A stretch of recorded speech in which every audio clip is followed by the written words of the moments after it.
The Blancpain 50 Fathoms has a reputational problem, specifically this, 45mm.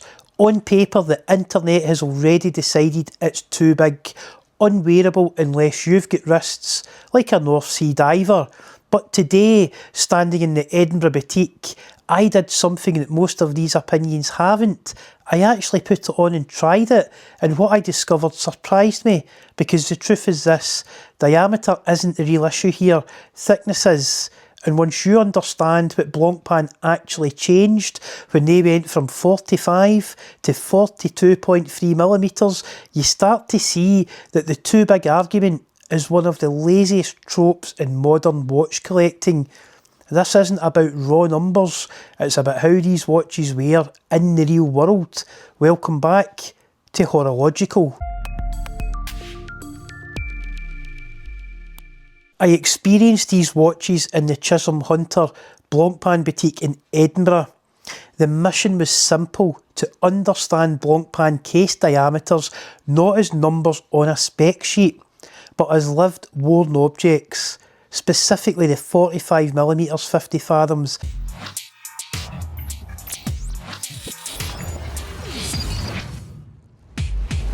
Let's look at a quick spec slide of this watch. The case material is 316L stainless steel. The case diameter is 45mm. The thickness is 15.5mm. The lug width 23mm. The lug to lug 50mm. The movement is the in-house 1315 calibre. It's a 4Hz secured movement. Power reserve 120 hours. The crystal is sapphire box domed with clear AR on the inside only.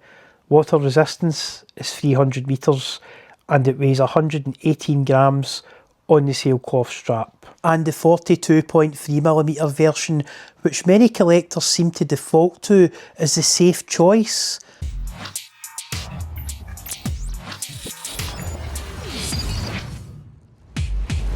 Let's look at a quick spec slide of this watch. The case material is 316L stainless steel. Case diameter 42.3mm. The thickness 14.3mm. Lug width 21.5mm. Lug to lug 48mm.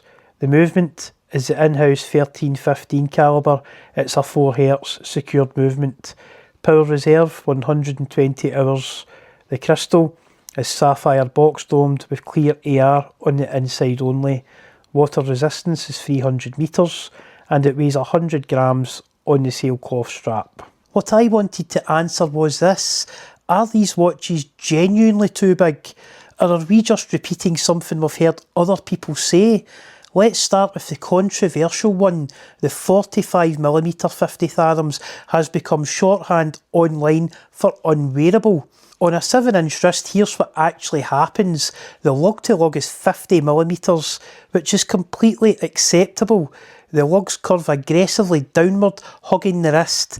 There's no floating head, no top heavy wobble. In fact, on the wrist it compares very closely to my Omega Seamaster 300M Professional in the overall footprint. So where does the discomfort with the size come from? It's not the diameter, it's the thickness.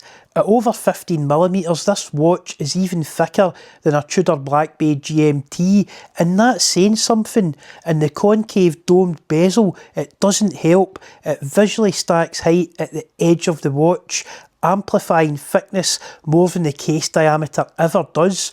This is not a desk diver, this is a capstone watch, a special occasion diver, the kind that you wear deliberately.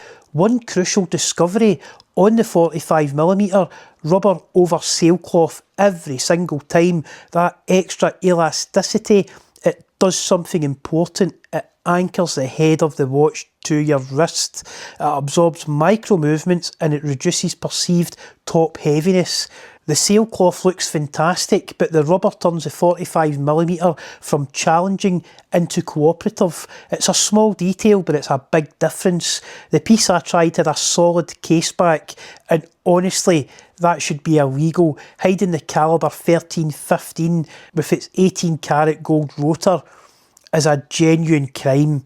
The good news, a sapphire exhibition caseback can be ordered from Blancpain, and it absolutely should be. If you're buying a 50 Fathoms, you deserve to see the movement that defines the watch.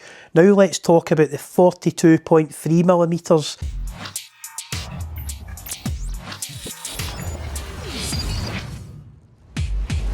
This is not a shrunken 50 Fathoms, it's a re-engineered one. Here's what Blancpain actually changed. The case diameter has went from 45mm to 42.3. That's a 6% reduction. The lug width has went from 23mm to 21.5. That's a reduction of 6.52%. The lug to lug has went from 50mm to 48mm, and that's a reduction of 4%. That all tells a story. The most aggressive change is actually the lug width, not the case, and that's intentional. Narrower lugs reduce visual bulk. They improve the strap balance and soften the stance on the wrist. The lug to lug stays relatively long, preserving the 50 Fathoms silhouette. This isn't shrinkage, it's selective refinement. On wrist it measures up beautifully against a 41mm Rolex Submariner, despite what the numbers suggest. Here's the key takeaway. The 42.3 wears better, not because it's smaller, but because it's thinner and lighter. The 45mm watch is 118 grams on the sailcloth strap. The 42.3mm watch is 100 grams on the sailcloth strap. That difference is immediately noticeable, and if you go for the Type 23 titanium version, it's amplified even further. This is where daily wearability is completely won over. Not diameter, it's mass and how that mass distributes on wrist. For me, the 42.3mm steel, sailcloth is the preferred option. 42.3 titanium, I would go for the bracelet if the budget allows for it. The watch feels planted, balanced and genuinely daily capable. The same movement, the same 5-day power reserve, that same Blancpain DNA, just easier to live with. Here's my real world conclusion.